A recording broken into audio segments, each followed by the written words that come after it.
समाजवादी अखिलेश यादव का नेतृत्व, 80 लोकसभा की सीटें, पीडीए का फॉर्मूला, हाँ। तीनों चीज साथ में काम करेंगी। बिल्कुल। पीडीए, जिस पीडीए की लगातार अखिलेश यादव बात कर रहे हैं, सड़क से लेकर के संसद तक लगातार ये कह रहे थे कि हम 11 सीट देंगे, फिर 17 सीट देंगे, 22 सीट देंगे, लेकिन कांग्रेस की तरफ से भी तो रिस्पांस मिलना चाहिए। लगा होगा अखिलेश यादव को कि ये भी समाजवादी पार्टी, अखिलेश यादव मैं कह रहा हूँ बहुत बेहतर कर पाएंगे।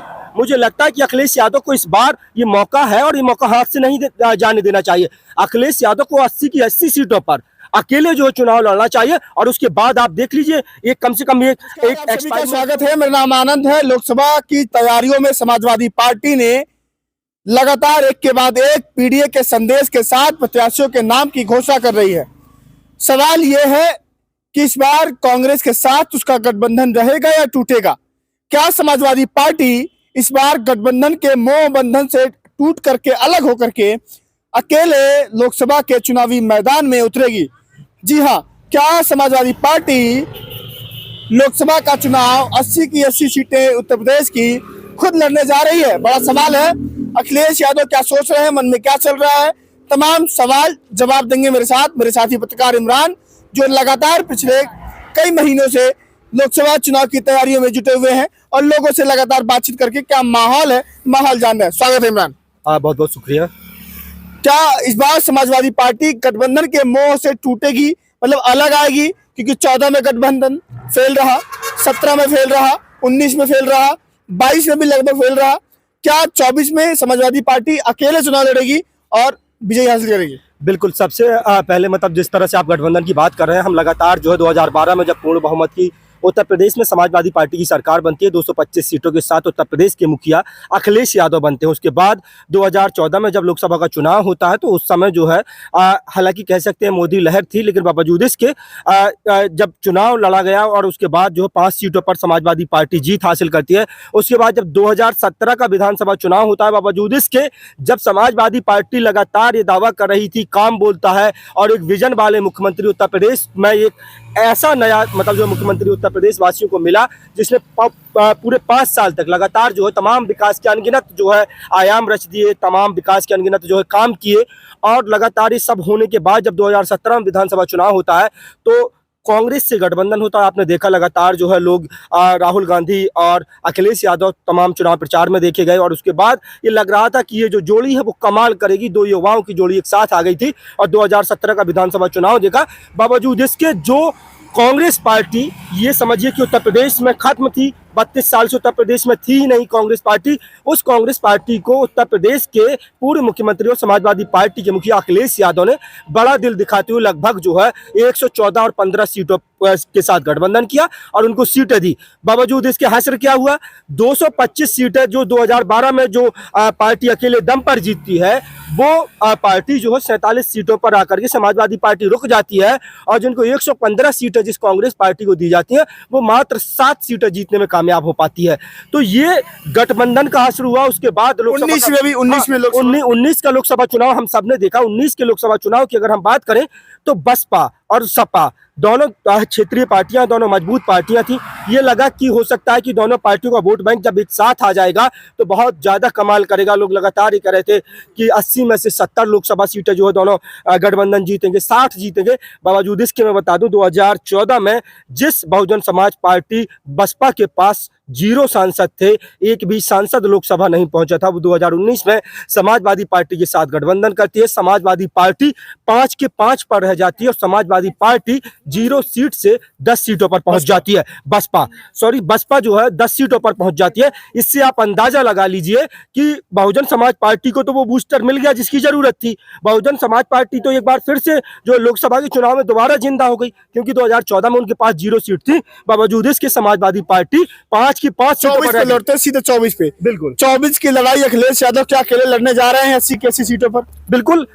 बताइए, जिस समय जो है भारत जोड़ो न्याय यात्रा राहुल गांधी निकाल रहे हैं, विपक्ष के सबसे बड़े नेता हैं। लगातार आप बताइए, पटना में मीटिंग हुई, बेंगलुरु में मीटिंग हुई, पश्चिम बंगाल में मीटिंग हुई, कई मीटिंगों का दौर चला।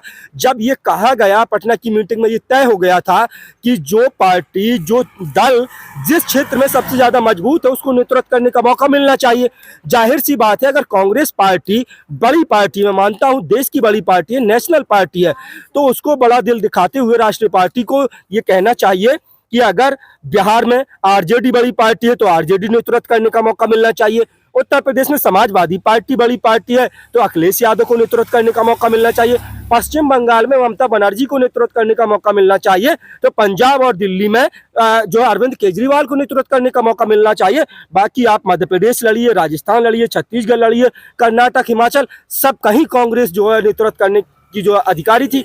लेकिन बावजूद इसके जब सीट शेयरिंग पे बातचीत होनी चाहिए ऐसे समय पे, जब चुनाव 1 महीने बाद चुनाव है, लगातार हम लोकसभा चुनाव की बात कर रहे हैं, 1 महीने बाद चुनाव है, मई में जो है देश को नया प्रधानमंत्री मिल जाएगा, जो भी प्रधानमंत्री बने, लेकिन नया प्रधानमंत्री देश को मिलने वाला है। बावजूद इसके जो है अभी भारत जोड़ो न्याय यात्रा चल रही है, सीट शेयरिंग पर कोई बात नहीं बढ़ रही। अखिलेश यादव लगातार ये कह रहे थे कि हम 11 सीट देंगे, फिर 17 सीट देंगे, 22 सीट देंगे, लेकिन कांग्रेस की तरफ से भी तो रिस्पांस मिलना चाहिए। लगा होगा अखिलेश यादव को कि ये भी समाजवादी पार्टी का अपमान है, तो उन्होंने ये फैसला कर लिया कि अकेले लड़ेंगे। और मुझे तो लगता है कि अकेले लड़के समाजवादी पार्टी और ज्यादा मजबूत हो सकती है, क्योंकि उत्तर प्रदेश में कांग्रेस पार्टी के पास जनाधार है नहीं, ये सच्चाई है। लोकसभा में जनाधार नहीं मिलेगा उसको, लोकसभा की बात कर रहा हूँ। आप क्षेत्रीय जो आप उत्तर प्रदेश की बात करिए ना, उत्तर प्रदेश में कांग्रेस पार्टी बूस्ट नहीं कर पाएगी।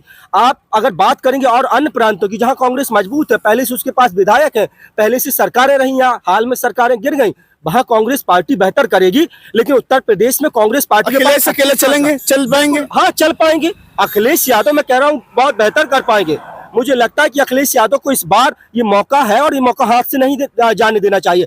अखिलेश यादव को 80 की 80 सीटों पर अकेले जो चुनाव लड़ना चाहिए, और उसके बाद आप देख लीजिए, एक कम से कम एक एक्सपेरिमेंट तो हो जाएगा, एक अनुभव तो हो जाएगा कि अभी तक आप गठबंधन के साथ जो चुनाव लड़ते रहे, गठबंधन का अनुभव बहुत अच्छा नहीं रहा। आप बिना गठबंधन के जब चुनाव लड़ेंगे तो एक अनुभव होगा कि कितना बढ़िया जो समाजवादी अखिलेश यादव का नेतृत्व, 80 लोकसभा की सीटें, पीडीए का फॉर्मूला, हाँ, तीनों चीज साथ में काम करेंगी। बिल्कुल। पीडीए, जिस पीडीए की लगातार अखिलेश यादव बात कर रहे हैं, सड़क से लेकर के संसद तक, अखिलेश यादव जिस पीडीए की अगुवाई कर रहे हैं, पिछड़ा दलित और अल्पसंख्यक, अगर पिछड़ा दलित अल्पसंख्यक का फॉर्मूला सिद्ध हो गया तो मैं आपके चैनल के माध्यम से कह देना चाहता हूं, 50+ समाजवादी पार्टी सीटें जीतने में कामयाब हो जाएगी। अगर पिछड़ा दलित और अल्पसंख्यक एक राह पर आ जाते हैं तो ये समझिए आप कि भारतीय जनता पार्टी की मुश्किलें बढ़ जाएंगी। कांग्रेस पार्टी 1 या 2 सीट मतलब जो जीत ले बड़ी बात है, बसपा अगर खाता खोले तो बहुत बड़ी बात रहेगी। आप बताइए, कहां, जिस क्षेत्र में हम खड़े हैं पूर्वांचल में, क्या समाजवादी पार्टी का गढ़ नहीं है? जौनपुर क्या समाजवादी पार्टी का गढ़ नहीं है? अगर समाजवादी पार्टी से गठबंधन ना होता तो क्या बसपा के जो है गठबंधन के सांसद यहां पर होते? या लालगंज जो सुरक्षित विधानसभा जो लोकसभा सीट है, वहां क्या समाजवादी पार्टी और बसपा की गठबंधन की जो है सांसद होती? तो आप तमाम जगह आपने देखा, आजमगढ़ से जो अखिलेश यादव चुनाव जीत के आए, गाजीपुर जो है बसपा चुनाव जीती, तो ये पूरा जो पूर्वांचल जिस बेल्ट में हम खड़े हैं, ये समाजवादी पार्टी का गढ़ कहा जाता है। तो मतलब लगभग माना जाए कि इस बार 24 के चुनाव में अखिलेश यादव अकेले चुनावी मैदान में बीजेपी का सामना करने जा रहे हैं। बिल्कुल। अखिलेश यादव देखिए, बनारस में जिस तरह से जो टिकट फाइनल कर दिया, बनारस पहले जो है कांग्रेस पार्टी के खाते में जा रही थी। अखिलेश यादव ने कहा था सीट शेयरिंग पर अगर बात बनती है तो हम अमेठी और रायबरेली में भारत जोड़ो न्याय यात्रा में शामिल होंगे, उसके साथ जो है हम जाएंगे।